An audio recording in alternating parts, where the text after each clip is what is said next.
السلام عليكم ورحمة الله وبركاته.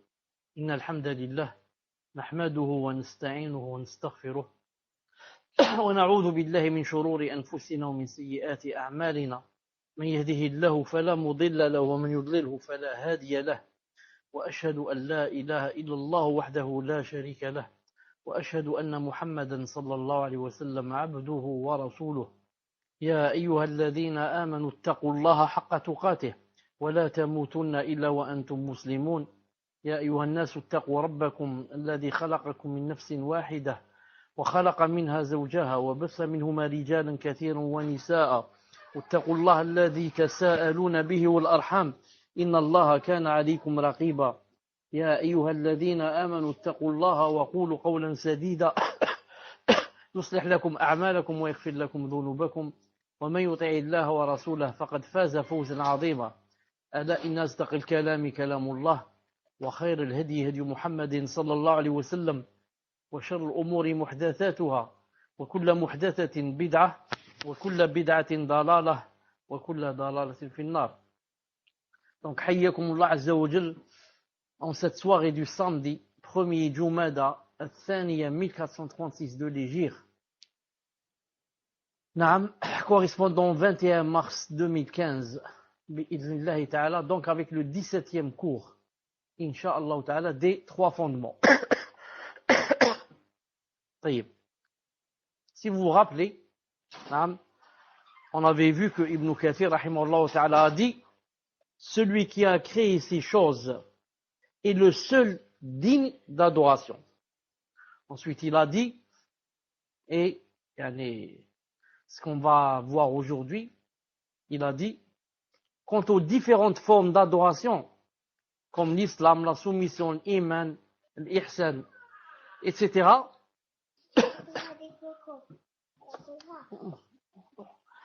il a dit ainsi que l'invocation, dua, etc. Et c'est mieux, on va commencer par ça directement.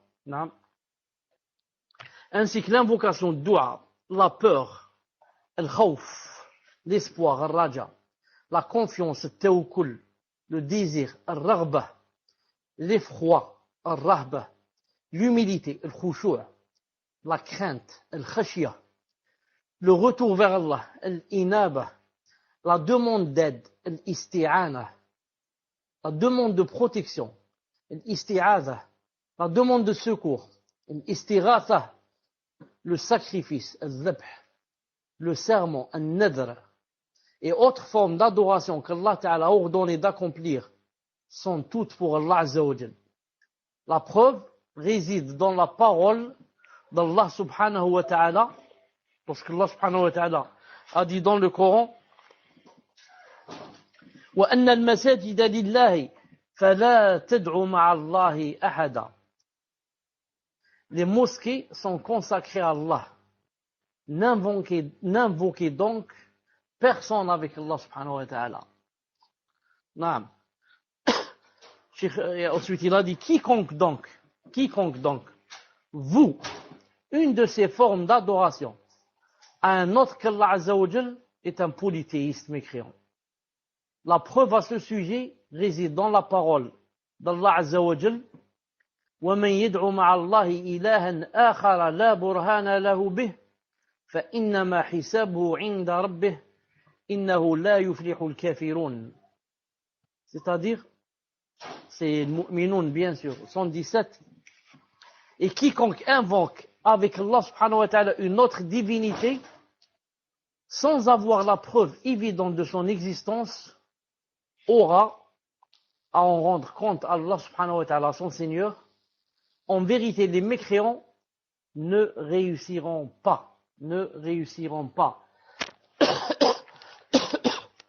Cheikh Ibn Uthaymin rahimahullah ta'ala dit, il commente ici après ce verset, il dit: l'auteur a cité un ensemble de formes d'adoration et a déclaré que quiconque voue une de ces formes d'adoration à autre qu'Allah Azza wa Jal est un polythéiste mécréant. Il s'est basé, il a dit, Cheikh Ibn Uthaymin dit, il a dit, il s'est basé sur la parole d'Allah subhanahu wa ta'ala, lorsqu'il a dit, وَأَنَّ الْمَسَاجِدَ لِلَّهِ فَلَا تَدْعُوا مَعَ اللَّهِ أَحَدًا وَأَنَّ الْمَسَاجِدَ لِلَّهِ فَلَا تَدْعُوا مَعَ اللَّهِ أَحَدًا. C'est-à-dire, les mosquées sont consacrées à Allah. N'invoquez donc personne avec Allah. Ainsi que l'autre verset où Allah subhanahu wa ta'ala a dit وَمَنْ يَدْعُ مَعَ اللَّهِ إِلَهًا آخَرَ لَا بُرْهَانَ لَهُ بِهِ فَإِنَّمَا حِسَابُهُ عِنْدَ رَبِّهِ إِنَّهُ لَا يُفْلِحُ الْكَافِرُونَ.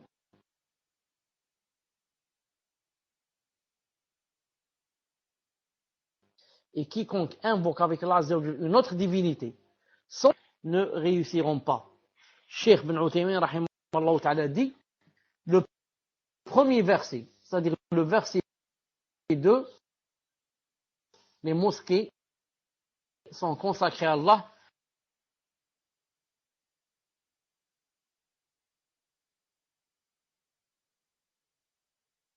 N'invoquez donc personne avec Allah. Le premier verset, et n'adorez rien au moyen de la prosternation en dehors de lui. Et dans le second verset, où il a dit, et quiconque invoque avec Allah une autre divinité sans avoir la preuve évidente, c'est-à-dire de son existence, aura à rendre compte à son Seigneur. En vérité, les mécréants ne réussissent pas. Il a dit, le second verset, celui-là, est une preuve dans ce contexte.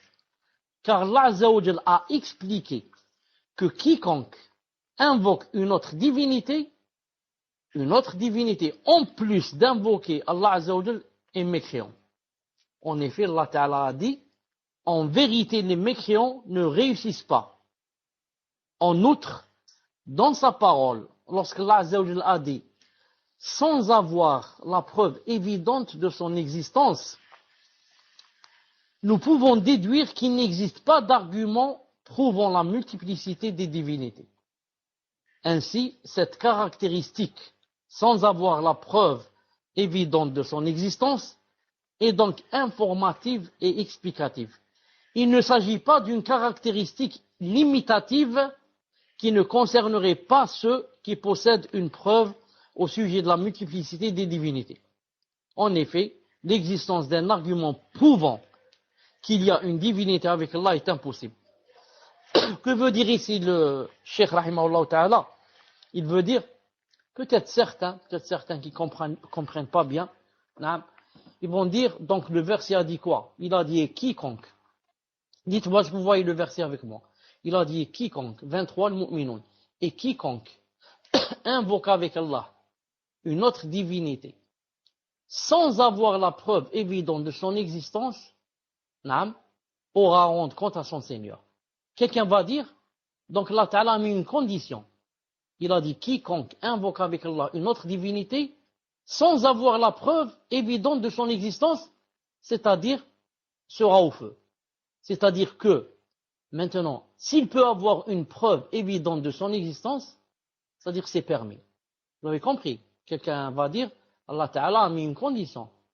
Il parle de celui qui invoque avec Allah une autre divinité sans avoir la preuve évidente de son existence. C'est-à-dire si maintenant il peut avoir une preuve de son existence évidente, yani ma'dish. Non, c'est pas comme ça qu'il faut comprendre.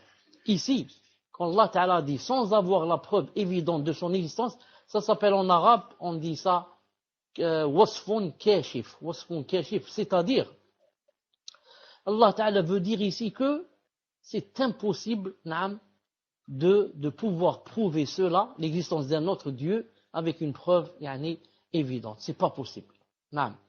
C'est-à-dire, c'est comme s'il veut dire, toute personne qui invoque avec Allah une autre divinité ne peut trouver une preuve évidente à cela. Maintenant, je me souviens d'un verset, je vais essayer de le voir, qui ressemble à celui-là pour que vous compreniez davantage. Je vais voir comment il a été traduit d'abord et je vais l'afficher. Donc, une seconde. C'est sur le Nour. Allah subhanahu wa ta'ala a dit, en arabe, ولا تكرهوا فتياتكم على البغاء. On va chercher ce verset. Ala al-bira'i. Je vais écrire ala al-bira'i. Ala al-bira'i. Bira'i. Oui. Ce verset. Je ne sais pas si c'est affiché. Non. وليستعففنا الذين لا يجدون نكاحا حتى يغنيهم الله من فضله والذين يبتغون الكتاب مما ملكت ايمانكم فكاتبوهم ان علمتم فيهم خيرا واتوهم من مال الله الذي اتاكم voilà le témoin ولا تكرهوا فتياتكم على البغاء ان اردنا تحصنا لتبتغوا عرض الحياة الدنيا. طيب, on va voir en français qu'est-ce qu'ils ont dit ici. Et ceux qui n'ont pas de quoi se marier, et que ceux qui n'ont pas de quoi se marier cherchent à rester chastes jusqu'à ce que Allah Azza wa Jalla les enrichisse par sa grâce. Ils cherchent un contrat d'affranchissement, concluez ce contrat avec eux si vous reconnaissez du bien en eux et donnez-leur des biens d'Allah qu'il vous a accordés. Et dans votre recherche des profits passagers de la vie présente, ne contraignez pas vos femmes esclaves à la prostitution si elles veulent rester chastes. Non. Quand il a mis ici la condition, il a dit ne contraignez pas vos femmes, ne contraignez pas vos femmes esclaves à la prostitution si elles veulent rester chastes. Donc quelqu'un va dire, donc si elle ne veut pas rester chaste, j'ai le droit de la contraigner à la prostitution. Mais c'est pas ce qu'a voulu Allah subhanahu wa ta'ala dire. Non. Il a voulu dire qu'il ne faut pas contraigner les femmes esclaves à la prostitution, non, car cette charia veut qu'elle reste chaste. Donc ici le si elles veulent, ce n'est pas une condition, que s'il y a cette condition, donc ce sera tel jugement, et s'il n'y a pas cette condition, le jugement sera contraire. Donc c'est ce que j'ai voulu dire, Inch'Allah ta'ala, maintenant c'est clair avec cet exemple, qu'Allah subhanahu wa ta'ala, lorsqu'il a dit dans le verset, et quiconque invoque avec Allah Azza wa Jalla une autre divinité sans avoir la preuve évidente de son existence aura rendre compte à Allah. Ça ne veut pas dire que si maintenant il invoque avec Allah Azza wa Jalla une autre divinité en ayant la preuve de son existence, ça ne veut pas dire cela. Mais il veut dire que toute personne qui invoque avec Allah une autre divinité ne peut avoir jamais une preuve évidente de son existence. On continue, Inch'Allah ta'ala.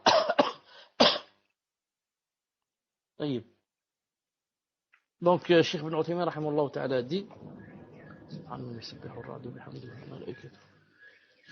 il dit, il cite ce qu'a dit l'auteur. Ici. Il dit, de même, il y a le hadith suivant. Du prophète sallallahu alayhi wa sallam qui dit l'invocation est l'essentiel de l'adoration. J'arrête ici une petite seconde pour dire ce hadith est authentique, mais pas avec ces mots.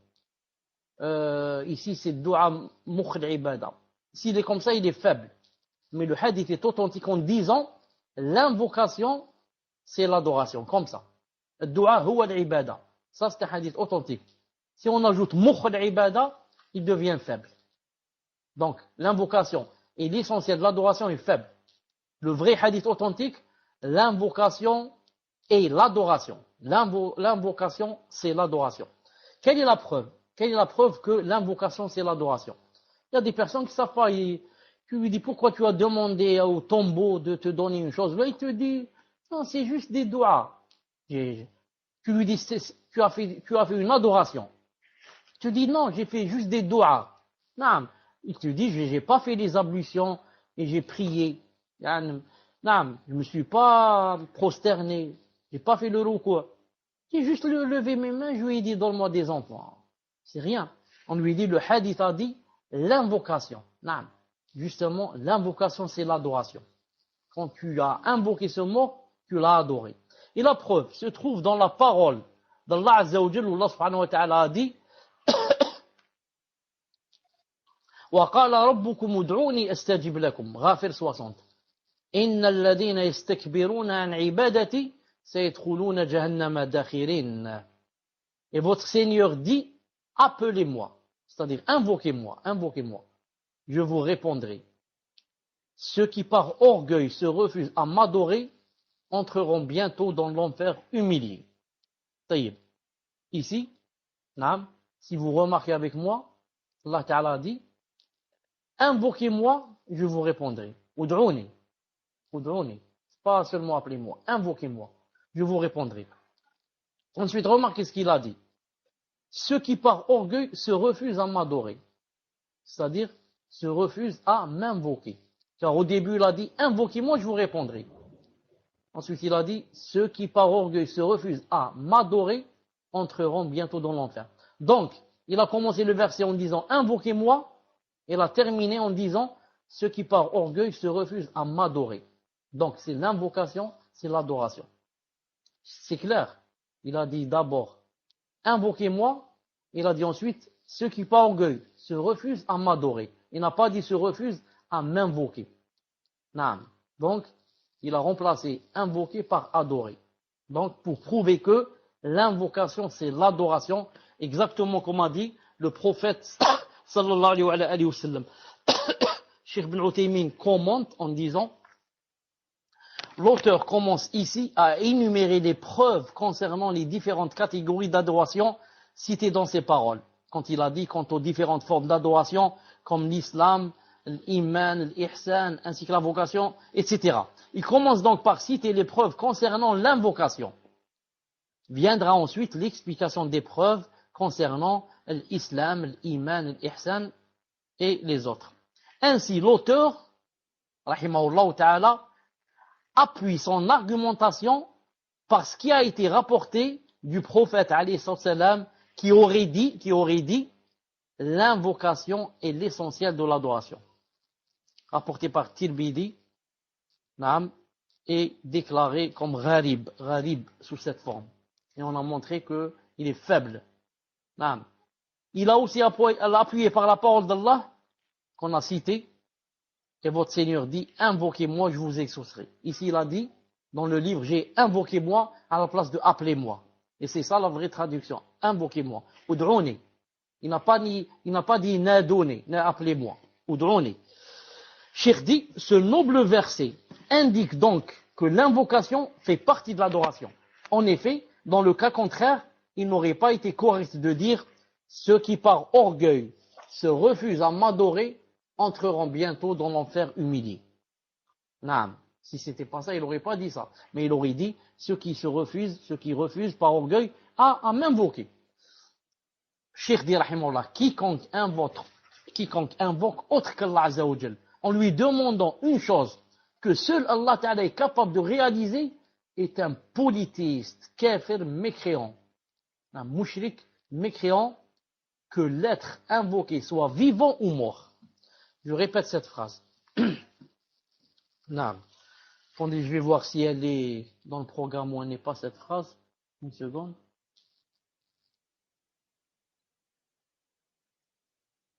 طيب. L'invocation est de l'adoration. Donc, comme on l'a dit, votre Seigneur dit, appelez-moi, c'est-à-dire invoquez-moi, je vous répondrai. Je vous répondrai. Cheikh Rahimahullah a dit, phrase très importante, quiconque invoque autre qu'Allah Azza wa Jal, comment cela? Comment il l'adore? En lui demandant une chose que seul Allah Ta'ala est capable de réaliser. Celui-là est un polythéiste mécréant, que l'être invoqué soit vivant ou mort. Et si une personne invoque un être vivant, en lui demandant une chose que ce dernier est capable de réaliser, comme le fait de dire « Oh un tel, donne-moi à manger » ou bien « Oh un tel, donne-moi à boire », alors il n'y a pas de mal à cela.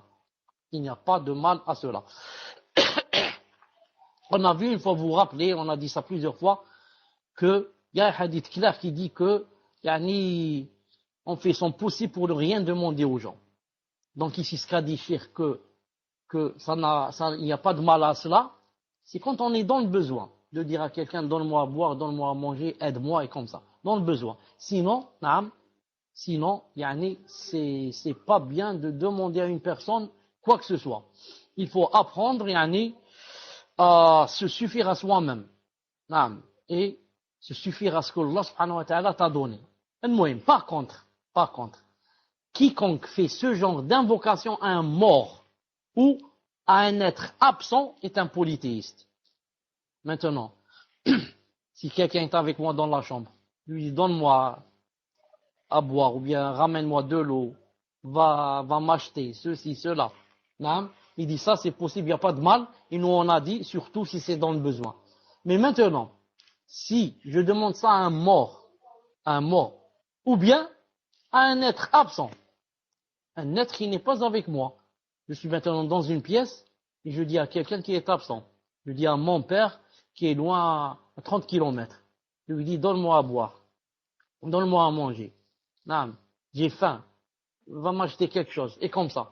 Il a dit, dans ce cas, la personne est devenue kafir. Pourquoi? Ou bien tu as demandé à un mort, ou bien tu as demandé à un présent qui est absent. Présent qui est absent. Certains ont ajouté ici quelque chose que le cheikh n'a pas cité à rahmatullahi ta'ala. C'est quoi? Aussi le fait de demander à un présent, quelqu'un qui est présent, mais quelqu'un qui n'a pas les capacités et les moyens. Ils ont dit c'est un peu comme quelqu'un qui est sur une chaise roulante, qui a les pieds amputés et les mains amputées, et je suis par exemple tombé par terre, ou là, dans un puits là, et je lui dis aide-moi. Cette personne est présente, ça est présente.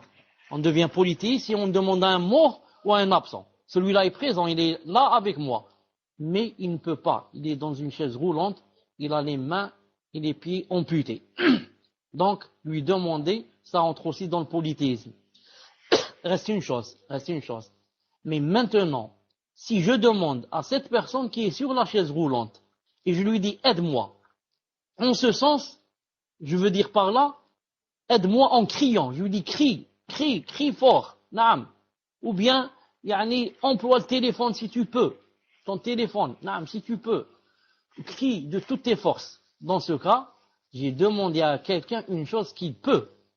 J'ai demandé à quelqu'un, il est sur la chaise roulante, mais il peut crier. Il peut crier fort, naam, jusqu'à avertir les voisins et la police. Donc, dans ce cas, il n'y a pas de mal, bi'idhnillah subhanahu wa ta'ala.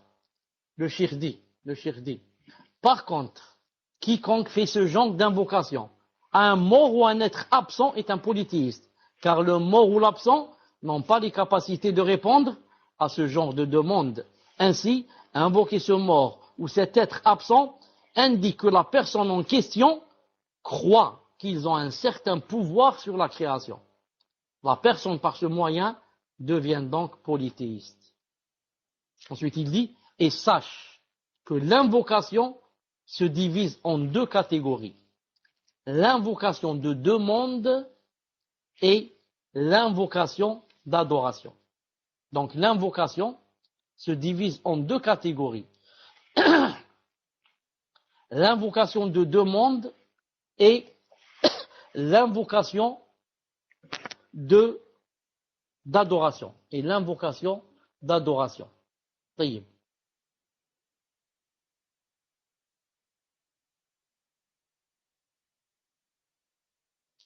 La première, donc il y a l'invocation de demande et on va la citer ici, elle consiste à demander que l'on réponde à un besoin. La demande d'invocation, l'invocation de demande, c'est le contraire. L'invocation de la demande consiste à demander que l'on réponde à un besoin. C'est une adoration si elle est dirigée du serviteur vers son Seigneur. En effet, elle implique la reconnaissance par le serviteur de sa pauvreté face à Allah Azza wa Jal. qu'on appelle iftiqar. Sa demande, elle implique le refuge auprès de lui et la croyance au fait qu'il est capable, généreux, large dans sa bonté et sa clémence. En outre, l'invocation de la demande est permise de la part d'un serviteur envers un de ses semblables parmi les créatures, à condition que l'être invoqué puisse comprendre l'invocation et soit capable d'y répondre. Comme cela a été déjà expliqué pour l'invocation du type « Oh un tel, donne-moi à manger » Oh un tel, donne-moi à boire. Donne-moi à boire. Donc, ça c'est l'invocation de demande. Donc je résume, l'invocation de demande, c'est ou bien ce que le serviteur demande à Allah subhanahu wa ta'ala, en reconnaissant que c'est lui le riche et nous le pauvre, c'est lui qui a la capacité et nous, qui ne pouvons rien et comme ça, ou bien cette demande peut être adressée à quelqu'un de semblable de nous, comme nous. Non. Mais à condition qu'on a cité, c'est-à-dire les conditions qu'on a citées, à condition que celui auquel on demande soit présent, ne soit pas mort d'un côté, et de l'autre ne soit pas absent, et qu'il puisse comprendre l'invocation, et que en même temps, il soit capable d'y répondre. Quant à l'invocation d'adoration, elle consiste à ce que le serviteur invoque par pure adoration. En espérant la récompense de celui qui est invoqué et en craignant son châtiment. Ce type d'invocation n'est valable que si elle est vouée à Allah Azza wa Jal. Et ce type d'invocation, le vouer à un autre que lui, est une forme de polythéisme majeur qui exclut la personne qui s'en rend coupable de l'islam. Donc, la première, l'invocation se divise en deux. Invocation de demande et invocation d'adoration. Invocation de demande, elle peut être adressée à Allah Ta'ala et aussi aux créatures avec les conditions qu'on a citées. Quant à l'invocation d'adoration, celle-là ne peut être dirigée que vers Allah subhanahu wa ta'ala. C'est comme la salat. Quand la personne prie, c'est une invocation aussi, mais d'adoration, pas de demande, d'adoration. Pourquoi on dit ça, ça s'appelle aussi une invocation? Car quand tu pries, tu es en train de demander à Allah subhanahu wa ta'ala. Dans le ruku', tu dis des choses, dans le sujoud, tu dis des choses, et tu pries pourquoi? Pour lui demander aussi de te pardonner, de te faire entrer au paradis, d'éloigner toi l'enfer. Voilà, dua al-mas'ala et dua al-ibada. Dua al-mas'ala, demande, invocation de demande. Ça peut être pour Allah et les créatures, avec des conditions. Quant à dua, invocation ibada, comme la salat par exemple, c'est seulement, on le fait pour le visage d'Allah subhanahu wa ta'ala. On ne peut pas faire ça pour une personne. Je prie pour lui, je me mets en face de lui, je prie, ensuite je lui dis c'est pour que tu m'aides. Non. Ça fait sortir de l'islam. Le cheikh dit d'ailleurs, c'est à ce sujet qu'Allah Azza wa Jal cite le châtiment suivant, il a dit, ceux qui par orgueil se refusent à m'adorer entreront bientôt dans l'enfer humilié. Ensuite, Muhammad ibn Abdul Wahhab rahmatullah ta'ala dit, la preuve concernant la peur d'Allah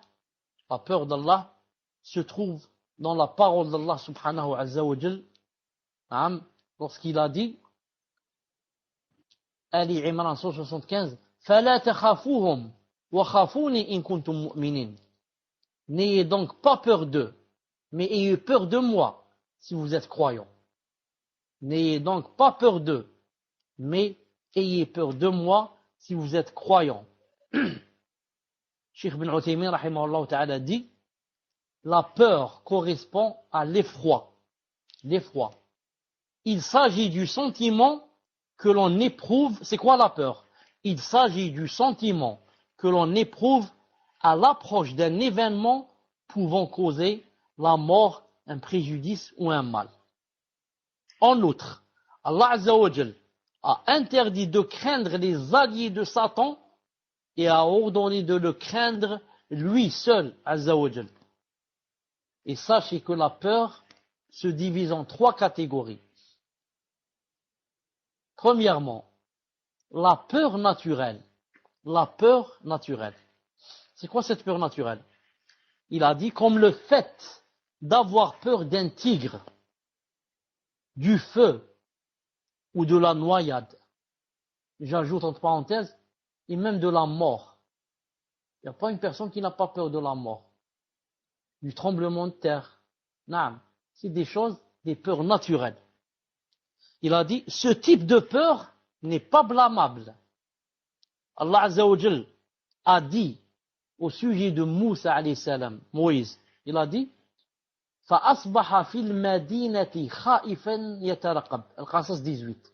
فأصبح موسى عليه السلام أصبح في المدينة خائفا يترقب. Le lendemain matin, Moussa alayhi salam, se trouva en ville. Comment qu'il se trouva? Craintif et regardant autour de lui. Il venait juste de tuer quelqu'un sans faire exprès et maintenant ils sont à sa recherche. Donc il est en pleine ville, comment qu'il est? Craintif, de peur qu'on l'attrape, on le rejoigne et regardant autour de lui. C'est pour ça qu'il a dit dans un autre verset, il a dit فَفَارَرْتُ مِنْكُمْ لَمَّا خِفْتُكُمْ. Une seconde, je cherche le verset. فَفَارَرْتُ مِنْكُمْ لَمَّا خِفْتُكُمْ. Une seconde. فَفَارَرْتُ مِنْكُمْ لَمَّا خِفْتُكُمْ. Bon, clavier arabe. فَفَارَرْتُ مِنْكُمْ. فَفَارَرْتُ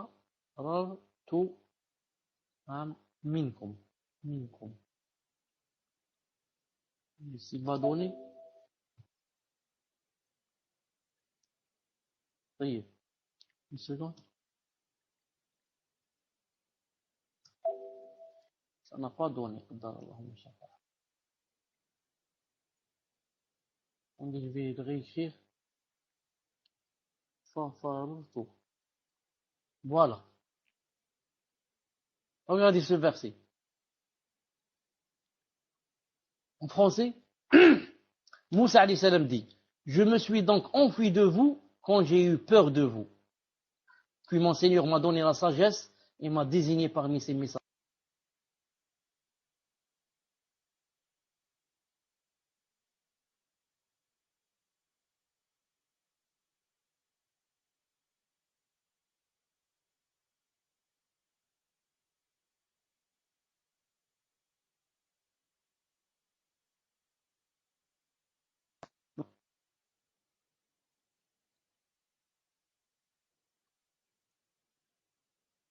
Et maintenant, vous m'entendez.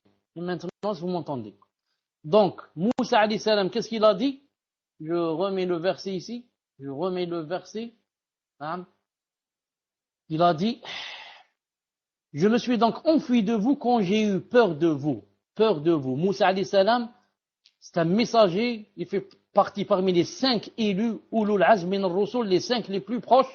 Et qu'est-ce qu'il a dit? J'ai eu peur de vous. Peur de quoi? Que vous me tuiez. Donc, ça rentre dans la peur naturelle d'avoir peur de la mort, d'avoir peur des gens qui nous fassent du mal et qui nous tuent, etc.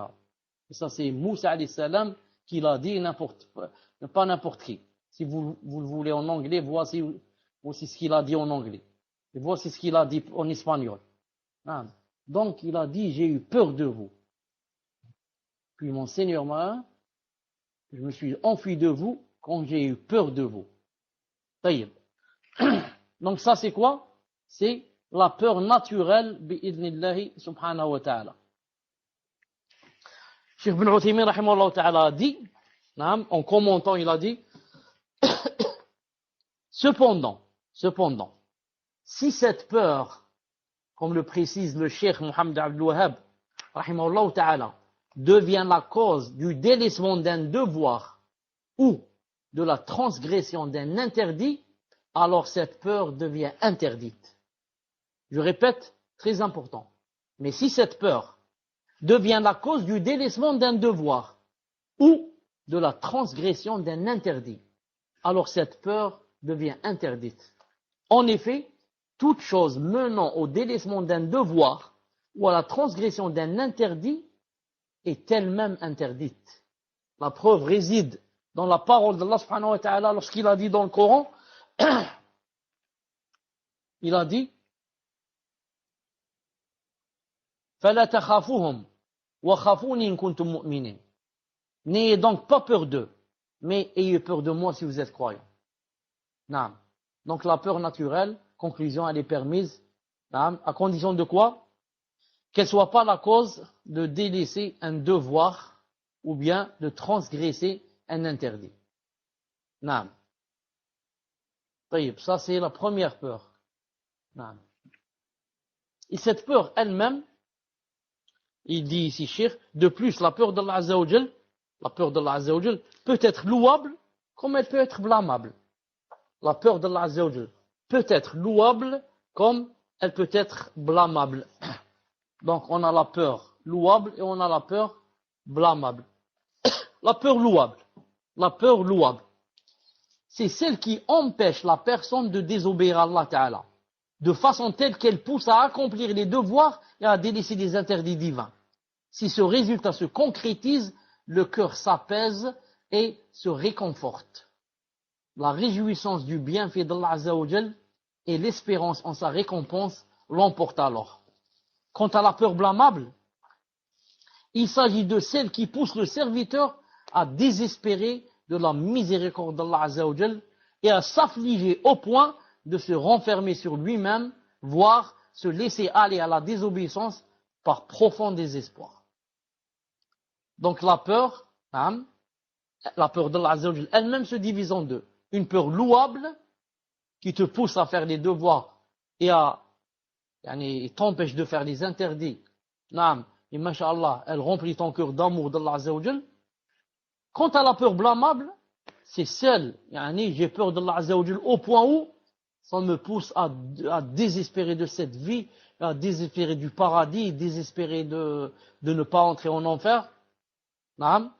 Et donc, peut-être même, comme il dit ici, à laisser la désobéissance et à aller vers la désobéissance par profond désespoir. Ça, c'est interdit, c'est une peur blâmable. Tout cela, c'était quoi si vous vous rappelez? Tout cela, c'est premièrement la peur, on revient un peu haut, c'était la peur naturelle. Deuxièmement, la peur d'adoration. Premièrement, la peur naturelle. Deuxièmement, la peur d'adoration. La peur d'adoration, il s'agit de la peur par laquelle on adore un être.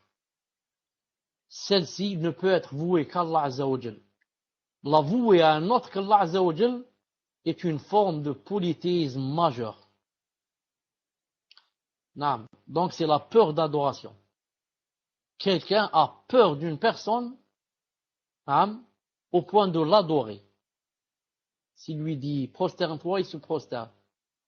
Et quand je dis il se prosterne, il se peut qu'il se prosterne, mais par contrainte, dans le cœur, en disant dans son cœur, tu es un shaitan. Tu vas voir ce que Allah Ta'ala va te faire yawm al-qiyamah. Espèce de tarouté comme ça. Non, je ne parle pas de cette catégorie. Celui qui se prosterne en ressentant un plaisir à se prosterner. Il ressent de l'humilité. Il ressent que on doit se prosterner à cette personne. Que cette personne mérite la prosternation. Non seulement j'ai peur d'elle, mais elle mérite aussi. Il dit, ça devient du kufr et du shirk. Et ça fait sortir de l'islam. Ça fait sortir de l'islam. Troisièmement, la peur occulte. La peur occulte. Comme le fait de craindre l'occupant d'une tombe ou un saint éloigné qui ne peut influer en rien, mais dont une personne a peur de manière occulte. Cela aussi a été cité par les savants comme étant une forme de polythéisme. Une forme de polythéisme. Le fait de craindre l'occupant d'une tombe quand quelqu'un est mort. Il est mort. Non. Il y a des gens, s'il va devant un tombeau, il a peur de celui qui est à l'intérieur de la tombe. Il se dit, il peut me faire du mal et il peut faire de sorte que mes enfants ne vivent pas, par exemple. Ou que ma fille meure. Ou que des maladies risquent de m'attraper. Non. S'il s'énerve contre moi et si, par exemple, je vais pas lui égorger quelque chose devant lui, ou si ceci, cela. Non. Donc, ce genre de peur, ça fait sortir de l'islam. Ça fait sortir de l'islam. Il a dit la même chose si on a peur d'un saint éloigné qui ne peut influer en rien, mais dont une personne a peur de manière occulte. Ça se trouve beaucoup chez nos mères et nos grands-mères et nos grands-pères et nos pères et les vieux.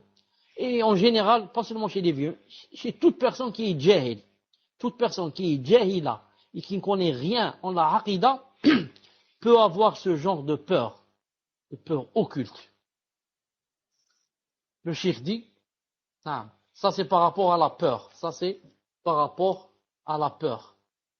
Ensuite, maintenant il va parler de l'espoir. Il va parler de l'espoir. Il dit, la preuve concernant l'espoir en Allah Azza wa Jal, la preuve concernant l'espoir en Allah Azza wa Jal réside dans la parole d'Allah subhanahu wa ta'ala, فَمَنْ كَانَ يَرْجُو لِقَاءَ رَبِّهِ فَلْيَعْمَلْ عَمَلًا صَالِحًا وَلَا يُشْرِكْ بِعِبَادَةِ رَبِّهِ أَحَدًا. Le Kahf, tout le monde connaît le verset. Quiconque donc espère rencontrer son Seigneur, qu'il fasse deux choses. Premièrement, de bonnes actions, et la deuxième, et qu'il n'associe dans son adoration aucun autre à son Seigneur.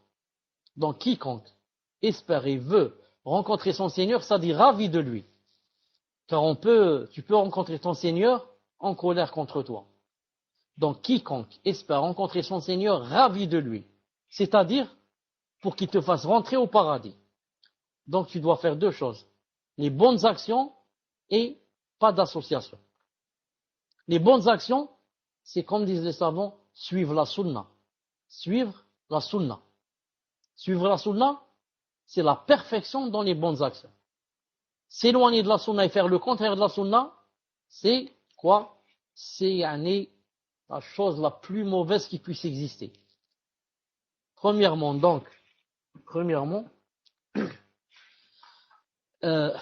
suivre la sunna, et deuxièmement, il a dit, pas d'association. Pas d'association, c'est la sincérité, l'ikhlas. C'est pour ça que les savants disent, pour qu'une adoration soit correcte et acceptée, il lui faut deux conditions. L'ikhlas, sincérité, et le suivi du prophète sallallahu alayhi wa sallam. Et les deux, comme vous voyez, ont été cités dans ce verset, bi'idnillahi subhanahu wa ta'ala. Cheikh dit, une seconde, il dit, l'espoir, il a dit, c'est le fait. C'est quoi l'espoir? Comme il a expliqué tout à l'heure, il a parlé de la peur, il a expliqué c'est quoi la peur. Maintenant, il explique c'est quoi l'espoir. Il dit, l'espoir, c'est le fait d'aspirer à une chose, dont la réalisation est imminente. L'espoir, c'est le fait d'aspirer à une chose dont la réalisation est imminente. Il a dit, ce terme peut être aussi utilisé dans le cas d'une réalisation à long terme, à qui l'on attribuerait un caractère imminent. Donc ce terme peut aussi être utilisé dans le cas d'une réalisation à long terme, mais à qui on va attribuer un caractère imminent. De plus, l'espoir impliquant humilité et soumission ne doit être voué qu'Allah Azza wa Jal. Et le vouer à un autre qu'Allah Azza wa Jal est une forme de polythéisme qui peut être mineur ou majeur, en fonction de ce que recèle le cœur de la personne qui espère. Je répète ça, c'est très important. L'espoir impliquant humilité et soumission ne doit être voué qu'Allah Azza wa Jal. Quant à espérer quelqu'un d'une personne, c'est possible. Mais il n'y a pas dans le cœur humilité et soumission. J'espère seulement, ça me fera plaisir que cette chose se réalise, que cette personne me ramène ce que je lui ai demandé comme ça. Non, ça ce n'est pas grave. Mais espérer avec humilité et soumission, ça ne doit être voué qu'Allah Azza wa Jal. Et si maintenant on espère d'une personne avec soumission et humilité, ça peut être une forme de politisme, ou bien majeur ou bien mineur, d'après ce que recèle le cœur de la personne qui a espéré. Et en parlant d'espoir, l'auteur, c'est basé sur le verset qui dit de sorte Al-Kahf, فَمَنْ كَانَ يَرْجُو لِقَاءَ رَبِّهِ فَلْيَعْمَلْ عَمَلًا صَالِحًا وَلَا يُشْرِكْ بِعِبَادَةِ رَبِّهِ أَحَدًا. Quiconque donc espère rencontrer son Seigneur, qu'il fasse de bonnes actions et qu'il n'associe dans son adoration aucun autre à son Seigneur.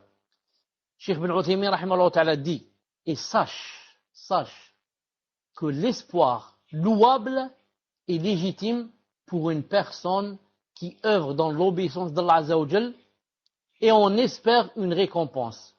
Ou pour celui qui s'est repenti de son péché et espère que son repentir sera accepté.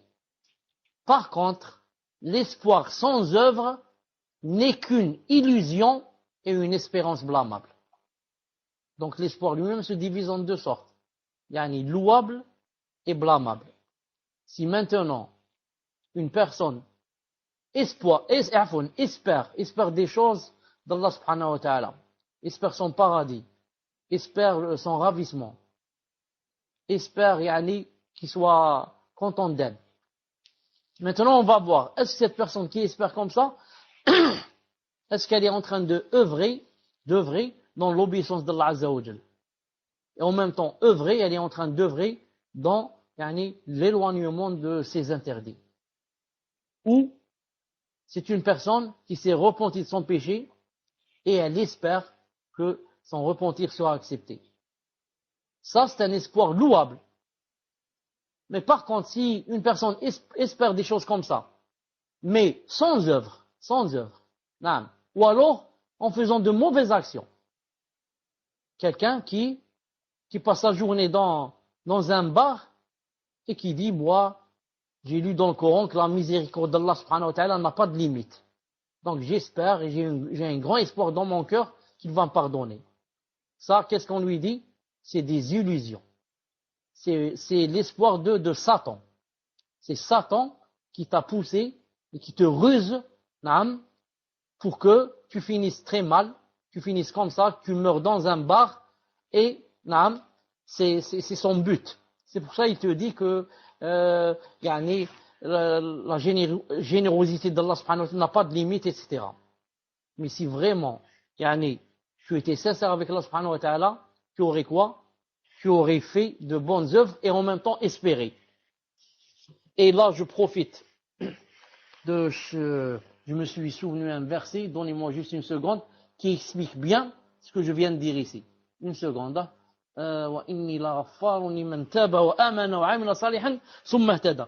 Je vais écrire seulement ثُمَّ اهْتَدَى, peut-être qu'il va me le donner, Inch'Allah. ثُمَّ اهْتَدَى. Une seconde. ثُمَّ اهْتَدَى. ثُمَّ اهْتَدَى. Ah, voilà le verset. Regardez ce verset. وَإِنِّي لَغَفَّارٌ. Allah Ta'ala dit, je suis Ghaffar, je pardonne, grand pardonneur. Mais pour qui? Pour celui qui passe sa journée dans le bar. Regardez ce qu'il a dit. وَإِنِّي لَغَفَّارٌ. À condition, il a cité 4 choses. لِمَنْ تَابَ وَآمَنَ وَعَمِلَ صَالِحًا ثُمَّ اهْتَدَى. Naam. Donc, regardez ce que Allah Ta'ala dit. Je suis grand pardonneur à celui qui se repent, croit, fait bonne œuvre, puis se met sur le bon chemin. Ce verset, non, tout le monde doit l'apprendre. Dès que quelqu'un dit, Allah Ta'ala c'est le grand pardonneur, c'est ceci. Même si je me voile pas. Je passe toute ma vie avec la mini-jupe. Allah Ta'ala est grand pardonneur. Oui, mais attention, à celui qui se repent, croit, fait bonne œuvre, puis se met sur le bon chemin. Donc toi, jusqu'à présent, tu t'es pas repenti. Tu crois. Ma'alish, tu crois. Mais, tu ne fais aucune bonne œuvre. Puis, tu t'es jamais mis sur le bon chemin. Et tu dis, Allah Ta'ala est grand pardonneur. Pourquoi Allah Ta'ala n'a pas dit je suis grand pardonneur, ça s'arrête là. Mais il a cité ces choses, c'est-à-dire celui qui se repent, celui qui croit, celui qui fait les bonnes œuvres et celui qui se met sur le bon chemin. Ça veut dire toute personne qui ne remplit pas ces 4 conditions, Allah Ta'ala n'est pas grand pardonneur pour elle, n'est pas grand pardonneur pour elle. Voilà, on va s'arrêter aujourd'hui ici. سبحانك اللهم وبحمدك أشهد أن لا إله إلا أنت أستغفرك وأتوب إليك السلام عليكم ورحمة الله وبركاته. Assalamu alaikum wa rahmatullahi wa barakatuh. Donc la première question d'une sœur. Qu'Allah nous accorde son pardon et sa miséricorde le jour des comptes. Donc elle cite un verset. Et votre Seigneur dit, appelez-moi, je vous répondrai. Ceux qui par orgueil se refusent à m'adorer entreront bientôt dans l'enfer humiliés. D'après ce verset, peut-on dire que tous ceux qui refusent d'adorer Allah sont des orgueilleux? Ceux qui refusent d'adorer Allah sont-ils l'ensemble des mécréants ou ceux qui ont la connaissance mais qui refusent tout de même d'adorer Allah? Qu'Allah nous préserve de la mécréance et du détournement de la voie droite. Barakallahu fikum ya cher. Qu'Allah vous préserve ainsi que votre famille et l'ensemble des musulmans. Tfaddal cher.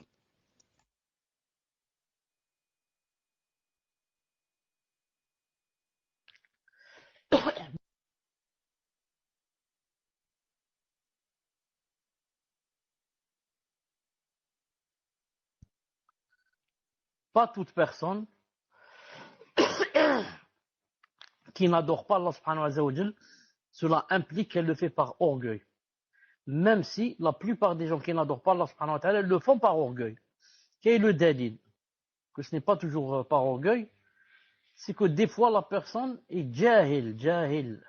Une personne est vraiment loin, qu'elle ne sait même pas qu'il y a un Dieu qu'il faut adorer, qu'il y a le vrai Dieu, la vraie divinité de Allah subhanahu wa ta'ala, et qu'il y a un jour où on va le rencontrer, qu'il y a le paradis, qu'il y a l'enfer, qu'il y a ceci, qu'il y a cela.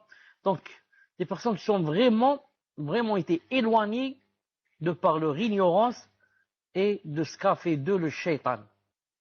Shaitan, avec ses shubuhat, avec ses shahawat, avec ses ruses, ceci, cela.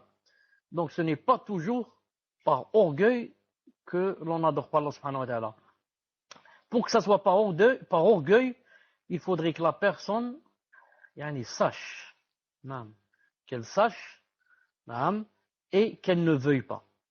C'est pour ça que celui qui n'adore pas Allah subhanahu wa ta'ala par orgueil, c'est plus grave que celui qui ne l'adore pas par jahl. Parce que le jahil, quand tu lui montres, il est possible, il y a beaucoup de chances, comme on dit, qu'il revienne vers le haqq. Mais l'orgueilleux, tu ne vas rien lui apprendre, il sait déjà. Mais délaisser son orgueil pour aller rabaisser son front pour le visage d'Allah subhanahu wa ta'ala, c'est difficile pour lui. C'est pour ça que son châtiment est plus grand que le châtiment du jahil. Wallahu azza wa jal a'lam. Tfaddal. Question suivante, question d'une sœur. Lors de l'apprentissage de maths, devrions-nous apprendre la parole ad-du'a huwa al-ibada ou ad-du'a mukh al-ibada? Barakallahu fikum. Tfaddal cher. Taïb, donc vous dites, lors de l'apprentissage du maths, devrions-nous apprendre la parole de ad-du'a huwa al-ibada ou bien ad-du'a mukh al-ibada? Non. Quand quelqu'un apprend un matn, il doit l'apprendre comme il est. Il n'a pas le droit de changer une parole de ce qu'a dit l'autre. Par conséquent, il a le droit de faire des remarques. Quand il dit au du'a mukhul ibada, il corrige. Il dit au sahih, c'est que ce hadith est faible avec cette formule. Et la vraie formule, ad-du'a huwa al-ibada. Il ne doit pas laisser la chose comme ça fausse et passer. S'il l'apprend comme ça, quand il est en train de lire ou d'expliquer aux gens, je ne sais pas quoi, il leur montre, il leur fait la remarque, bi'idnillahi ta'ala. Tfaddal. Question suivante, question d'un frère qui dit: ma femme a accouché il y a une semaine et elle voulait respecter le droit de notre enfant en ce qui concerne l'allaitement. Mais cela lui provoque de très fortes douleurs et des crevasses très prononcées. Lorsqu'elle allaite, elle en pleure de douleur. Elle voudrait donc savoir si elle pouvait, sous directive d'un médecin, lui donner au biberon du lait pharmaceutique, Inch'Allah. Tfadal, Cheikh.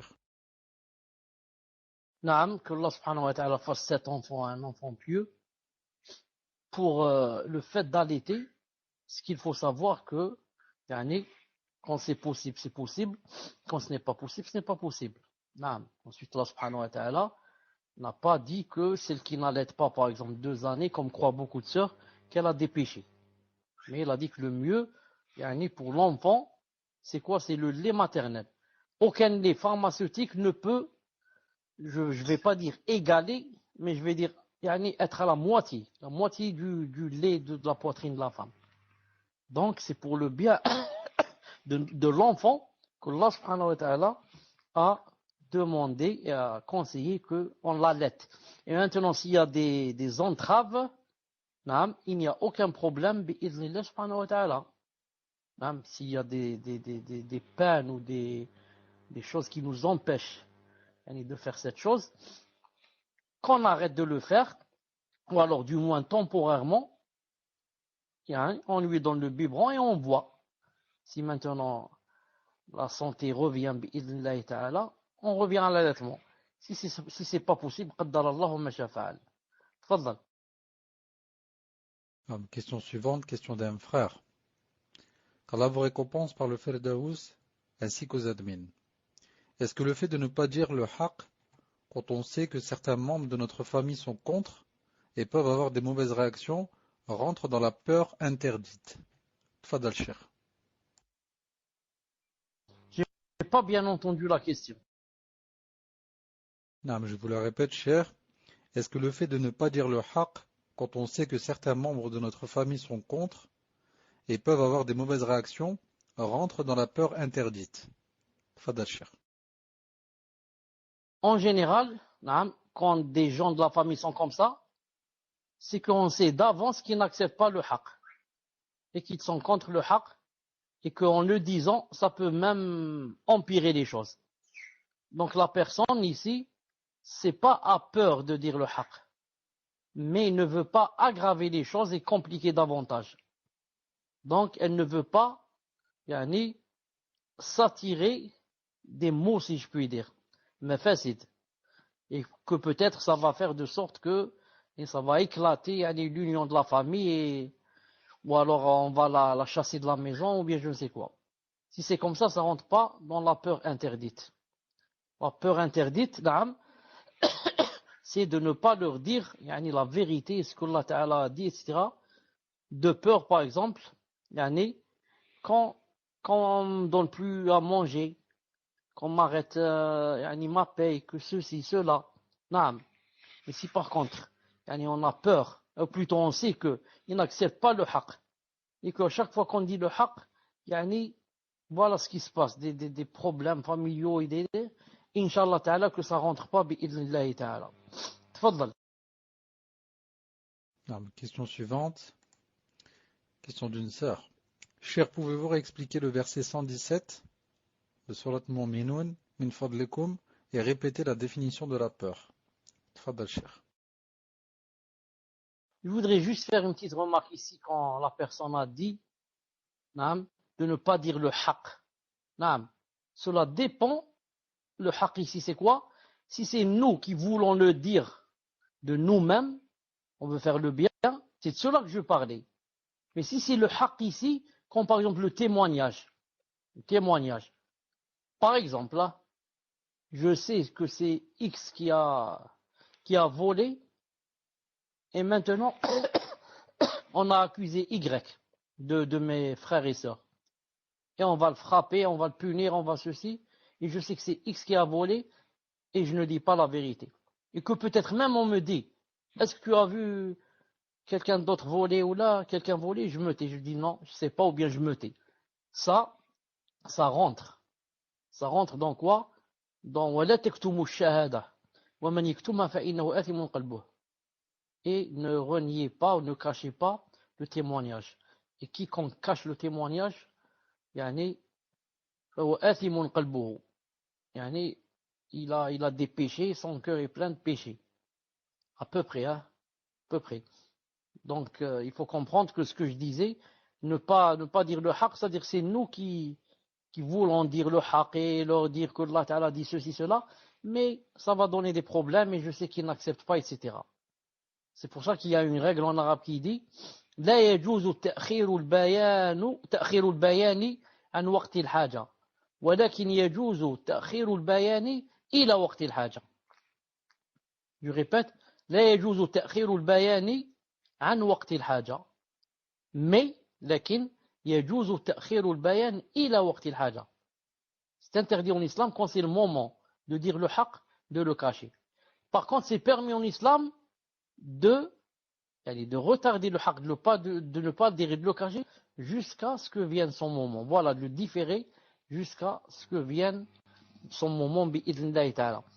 Donc, Muslim, quel est le verset qu'on m'a demandé d'expliquer? C'est quel numéro, barakallahu fik? Le verset 117, cher. Le 117 de Surat al-Mu'minun. طيب حسن إن شاء الله تعالى. Je vais voir ce qu'a dit Cheikh bin Uthaymin rahmatullah ta'ala, ce qu'il a dit de la peur.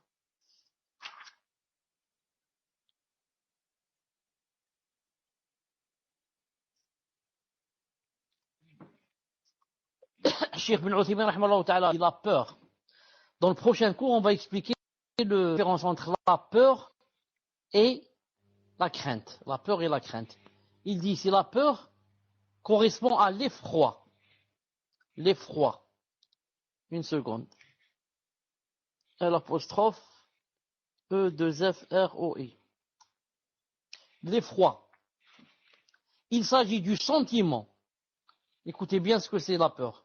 Il s'agit du sentiment que l'on éprouve à l'approche d'un événement pouvant causer la mort, un préjudice ou un mal. Donc, c'est tout sentiment qu'on a dans le cœur à l'approche d'un événement qui peut nous causer ou bien la mort, ou bien un préjudice ou un mal. On a peur. Hein? Il y a la police qui va venir, quelqu'un va te dire, aujourd'hui à minuit, la police va venir te chercher. Hein? Quelqu'un il travaille avec la police, il te dit ça. Il te dit, attention, ils vont venir à minuit aujourd'hui. Je les ai entendus. Et la personne a peur. Qu'est-ce qu'ils vont me faire? Est-ce qu'ils vont me mettre en prison? Ils vont ceci? Ce n'est pas interdit. Non. Pouvant causer la mort, un préjudice ou un mal. Taïb.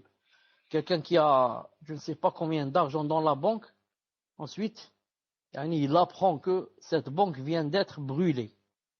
Combien de milliers de dollars ou d'euros là sont partis comme ça en fumée. Non. Donc, il a peur, il va lire le journal et se dire, je demande à Allah subhanahu wa ta'ala que ce ne soit pas la banque où j'ai mis mon argent, que ce soit une autre banque, ma'alish. Si c'est une autre banque, ma'alish. Si c'est la mienne, il a peur. Il a dit, en outre, Allah Azza wa Jalla a interdit de craindre les alliés de Satan et a ordonné de le craindre lui-même. Ça. Maintenant, pour le verset que j'ai expliqué tout à l'heure, qui dit, 117, il a dit, attendez, je le cherche.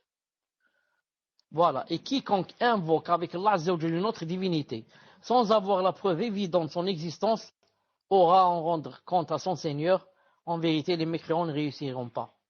Je dis, on va simplifier un peu pour que vous compreniez.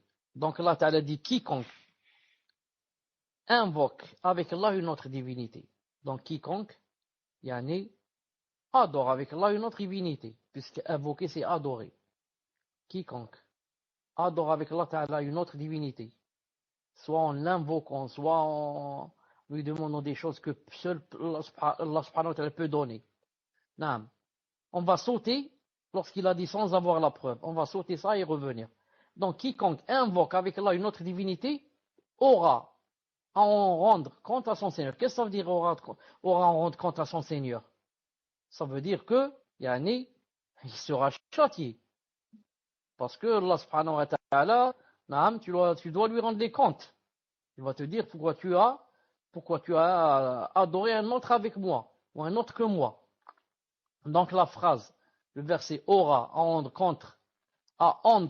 rendre compte à son Seigneur, c'est un blâme ici. En train de te blâmer, attention, il te dit, car tu vas rendre compte à ton Seigneur. Donc conclusion, quiconque invoque avec Allah une autre divinité, donc, sera châtié au qiyamah.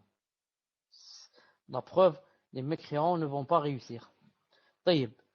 Au milieu, il a dit, et quiconque invoque avec Allah une autre divinité, sans avoir de preuve évidente de son existence. Il a dit ça pour te dire que aucune personne ne peut invoquer ou dire que, par exemple, telle chose ou telle une divinité en ayant la preuve évidente de son existence. C'est pas possible. Non. Seul Allah subhanahu wa ta'ala est la vraie divinité qui mérite d'être adorée. Non. Si tu vas dire qu'il y a une statue qu'on va adorer, on va demander dans la preuve évidente de son existence, que cette statue vraiment existe et qu'elle fait tomber la pluie et qu'elle donne des enfants à celles qui sont stériles et que qu'elle fait du mal et fait du bien. Donne une preuve évidente. Il dit, tu ne peux pas trouver. C'est ce que veut dire ici Allah subhanahu wa ta'ala. Il dit, quiconque invoque avec Allah une autre divinité, c'est impossible qu'il puisse donner une preuve évidente de l'existence de cette divinité. C'est pas possible. Non, il a dit, il ne peut pas, il ne pourra pas. Sauf Allah subhanahu wa ta'ala, al-haq, lui, il a des preuves évidentes pour son existence. C'est pour ça que j'ai dit en arabe, ça s'appelle wasfun kashif. Et ils disent dans d'autres termes, ils disent la mafhuma laha. La phrase ici, sans avoir la preuve évidente de son existence, la mafhuma laha. La mafhuma laha. Naam. J'espère que c'est clair, Inch'Allah ta'ala. Tfaddal. Barakallahu fikum, cher. Donc, je vous préviens, cher, la prochaine question est assez longue. Donc, Fawzi, si tu peux la mettre sur le salon en même temps, pour ne pas la répéter, Inch'Allah. Donc, la sœur dit, yes, cher. Voilà, je t'ai arrêté juste pour dire une chose. Ceux qui posent des questions, qu'ils évitent au maximum, yani, les surplus, les mots et les phrases qui n'ont rien à voir avec la question. Et qu'ils sachent que on veut beaucoup plus les questions qui ont rapport sur le halal et le haram. Le halal et le haram. Est-ce que c'est haram de faire ceci? Est-ce que c'est halal de faire cette chose? Est-ce que c'est haram de manger cette chose? Est-ce que c'est halal d'aller à cet endroit? Et comme ça, naam. Parce que les cas sociaux, c'est beaucoup plus, voilà, les cas sociaux, c'est beaucoup plus le cas du tribunal.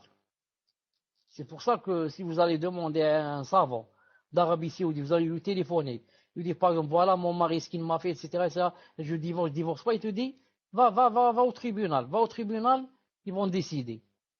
Va au tribunal, ils vont décider, bien sûr, tribunal musulman. Donc, c'est pour dire que, on va voir le qadi, ahsant, c'est pour dire que, ensuite les cas sociaux, c'est beaucoup plus, c'est personnel.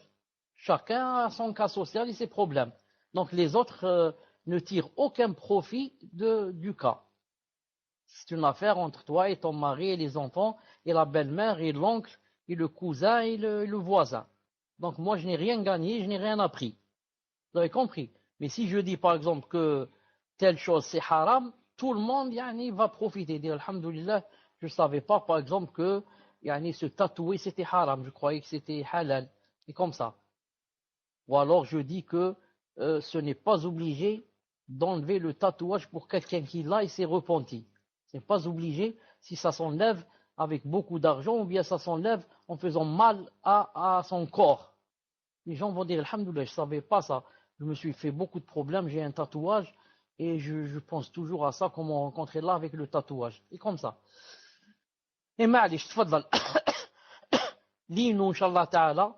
Donc, et nous, on va écouter. Et que Allah subhanahu wa ta'ala nous aide tous. تفضل. Amin. Ah, donc je lis la question. Et donc Fawzi, hein, comme je t'ai dit, si tu peux la mettre sur le salon, Inch'Allah.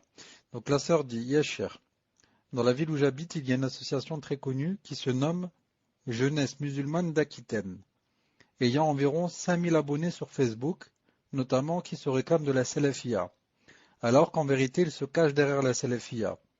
Comme vous pouvez le voir sur leur page Facebook, ils fréquentent et invitent plusieurs personnes mises en garde, comme Abdel Hayy Abou Ishaq, qui insulte les savants, Hatim Abou Abdullah, du CEP, mis en garde par Cheikh Wasiyullah, Sofiane Abou Ayoub, etc.